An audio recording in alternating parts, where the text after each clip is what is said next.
A journey through time, unleashing the power of when in non-defining relative clauses. Hello, language explorers. In today's video, we are delving deep into the fascinating world of non-defining relative clauses, focusing on a simple, yet impactful word: when. It's such a common word, isn't it? But do we know all its capabilities, especially when it comes to non-defining relative clauses? Let's find out. To understand the role of when in non-defining relative clauses, it's crucial to grasp what these clauses are in the first place.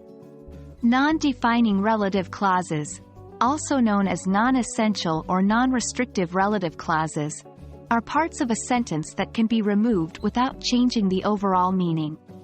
They provide additional information, which is usually enclosed in commas or bracketed by pauses in speech.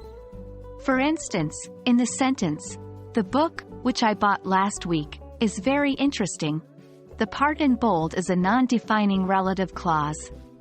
It provides extra information, but the sentence would still make sense without it. The book is very interesting. Now that we know what non-defining relative clauses are, let's introduce our star for today: when. In English, when is not just an adverb asking about time. It's also a relative pronoun used to connect a main clause with a relative clause. When used in non-defining relative clauses, when is used to refer to a time or a period of time. Let's take an example. I remember the summer of 2020, when we went on a family vacation to Hawaii. Here, when is used to provide additional information about the time period, summer of 2020. If we remove the clause, the sentence still stands on its own. I remember the summer of 2020. So, what is the specific role of when in non-defining relative clauses?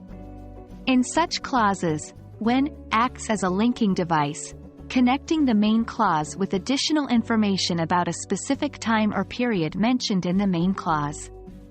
It's a bridge that adds richness and detail to our sentences, helping us create a vivid picture in the reader's or listener's mind.